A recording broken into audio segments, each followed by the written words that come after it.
अस्सलाम वालेकुम दोस्तों, जावेद राठौर हाज़िर हूँ।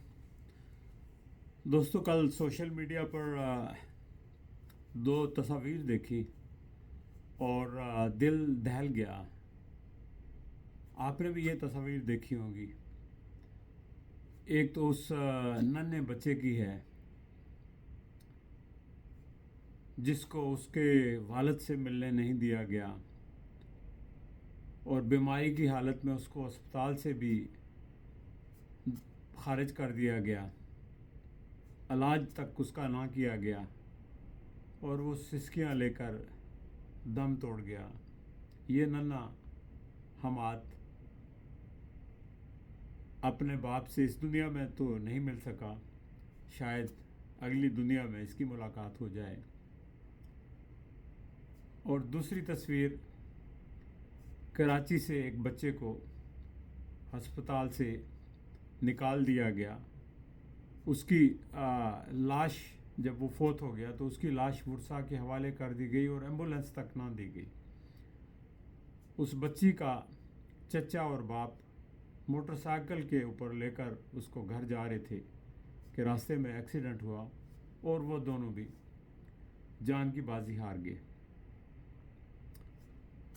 ये दो वाक़यात ऐसे हैं कि इनको देखकर रोंगटे खड़े हो जाते हैं। मेरा ख्याल है ये दो वाक़यात तो शायद सोशल मीडिया पर आए, लेकिन ऐसे दर्जनों नहीं सैकड़ों हज़ारों वाक़यात मुल्क के अंदर हो रहे हैं, रियासत के अंदर हो रहे हैं। वो रियासत जिसे माँ कहा जाता है और उस माँ के सामने उसके जिगर गोशे, उसके बच्चे, उसकी बेटियाँ इस तरह लहू लहान हो रहे हैं, अपनी ज़िंदगियाँ गंवा रहे हैं। कोई ख़ुदकुशियाँ कर रहा है, कोई जेलों में पाबंद है, किसी को अगवा कर लिया जाता है, किसी को गुम कर लिया जाता है और किसी की जान ले ली जाती है। कोई मुल्क भाग के चला जाता है, मुल्क छोड़ कर चला जाता है। तो ये सब क्या है? क्या कायदे आज़म ने पाकिस्तान इसीलिए बनाया था? क्या अल्लामा इकबाल ने पाकिस्तान का ख्वाब इसीलिए देखा था? क्या चौधरी रहमत अली ने पाकिस्तान का नाम इसीलिए तजवीज़ किया था कि ऐसा मुल्क हो जहां उस मुल्क के शहरियों के साथ ये सलूक किया जाए? उस वक्त लोगों की एक तमन्ना थी कि मुसलमानों का अलग मुल्क हो, वो आज़ादी के साथ रह सकें, अमन के साथ रह सकें, इज़्ज़त के साथ रह सकें और अपनी मजहबी ज़िंदगी अपने इस्लामी असूलों के मुताबिक गुजार सकें। क्या पाकिस्तान में अभी इस्लाम है, मजहबी आज़ादी है, सियासी और समाजी आज़ादी है, कोई असूल पसंदी है, कोई अमन है? अगर कुछ भी नहीं तो क्यों नहीं? कौन इसका ज़िम्मेदार है? दोस्तों, इसका ज़िम्मेदार कोई एक अदारा नहीं है, कोई एक शख्स नहीं है। इसका ज़िम्मेदार पूरा निज़ाम है, पूरी रियासत है और रियासत के अंदर रहने वाले सारे इंसान हैं। हम सारे तब्दीली की ख्वाहिश का इज़हार करते हैं। हम चाहते हैं कि दूसरे तब्दील हो जाएं, लेकिन ख़ुद को तब्दील करने के लिए कोई तैयार नहीं है। दोस्तों, अगर सचमुच मुल्क के अंदर इनकलाब लाना चाहते हो, जमहूरी इनकलाब लाना चाहते हो, असूली इनकलाब लाना चाहते हो, समाजी इनकलाब लाना चाहते हो, तो याद रखो ये इनकलाब शायद खून देने से भी नहीं आएगा, तोड़ फोड़ से भी नहीं आएगा, वोट की पर्ची से भी नहीं आएगा, चेहरे बदलने से भी नहीं आएगा। अगर ये इनकलाब आएगा तो एक सूरत में आ सकता है, लेकिन वो तभी आ सकता है कि इसका वादा सारी कौम करे, सारे लोग करें, ऊपर से नीचे तक हर शख्स करे कि झूठ किसी ने नहीं बोलना, किसी का हक किसी ने नहीं खाना, जुल्म किसी के साथ नहीं करना, मेहनत हर एक ने करनी है, हराम किसी ने नहीं खाना, हक हलाल की रोज़ी खाना है और हर शख्स ने अपने डोमेन के अंदर रहना है।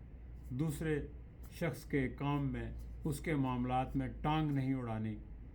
आईनी अदारे अपने حدود کے اندر رہیں، جوڈیشری اپنی حدود کے اندر رہے، اسٹیبلشمنٹ اپنی حدود کے اندر رہے، پولیٹیشنز اپنی حدود کے اندر رہیں، اور جب حرام خوری ترک کر دیں گے، جب جھوٹ ترک کر دیں گے، جب منافقت ترک کر دیں گے، جب حسد ترک کر دیں گے، جب کینہ ترک کر دیں گے، تو آپ کی عداوتیں ختم ہو جائیں گی، آپ کی رفاقتیں بڑھیں گی، آپ کی محبتیں بڑھیں گی، اور ملک کے اندر ایک سماجی انقلاب آئے گا۔ یہ انقلاب ہر شخص اپنے ذات سے شروع کر سکتا ہے۔ اگر آپ اپنی ذات سے شروع نہیں کریں گے، دوسروں کو کوستے رہیں گے، تو کبھی بھی انقلاب نہیں آئے گا۔ آپ دوسروں سے تبدیلی کی توقع رکھیں اور خود تبدیل نہ ہوں، یہ کیسے ہو سکتا ہے کہ دوسرے تبدیل ہو جائیں؟ لہٰذا ہم لوگ الوژن سے باہر نکلیں، اس خوش فہمی سے باہر نکلیں، اس فریب نظری سے باہر نکلیں کہ دوسرے تبدیل کر دیں گے، کوئی مسیح آ جائے گا، چاہے وہ قاضی عیسیٰ فائز عیسیٰ کو مسیح سمجھیں، جنرل عاصم منیر کو سمجھیں، یا میاں نواز شریف کو سمجھیں، یا کسی اور کو سمجھیں، کوئی بھی مسیح آنے والا نہیں، اور نہ کوئی مسیح ملک کی تقدیر بدل سکتا ہے۔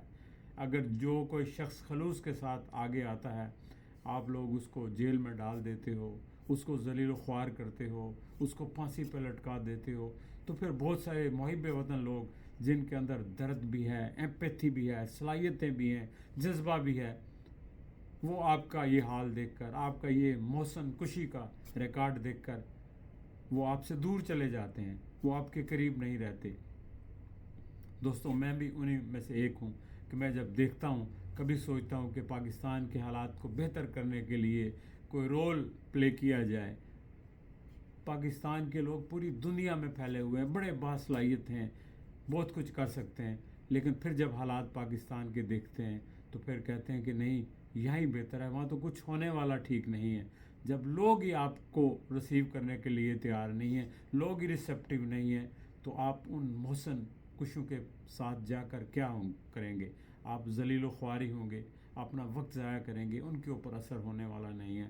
تو لہٰذا باہر سے بھی آپ کو کوئی امید آنے والی نہیں ہے، اور نہ میں سمجھتا ہوں کہ باہر کے پاکستانی بھی جو ہے وہ عمران خان کی صورتحال دیکھ کر، ڈاکٹر قدیر خان کی صورتحال دیکھ کر وہ آپ کی طرف آنے والے ہیں۔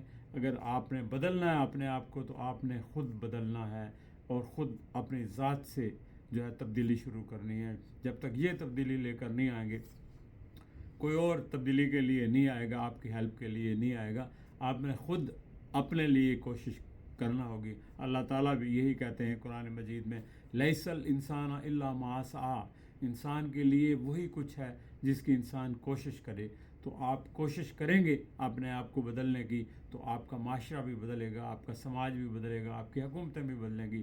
اگر آپ اسی طرح کے جو ہے جھوٹے منافق بچے پیدا کرتے رہیں گے، ان کی تربیت بھی ایسی کرتے رہیں گے، تو معاشرے میں وہی لوگ ہوں گے، آگے انہوں نے ملک کو سنبھالنا ہے، تو پھر ملک کی خرابیاں بڑھتی چلی جائیں گی۔ لہٰذا تبدیلی کا آغاز کرنا ہے تو اپنے آپ سے کیجیے۔ بہت شکریہ، اپنا خیال رکھیے گا، خدا حافظ۔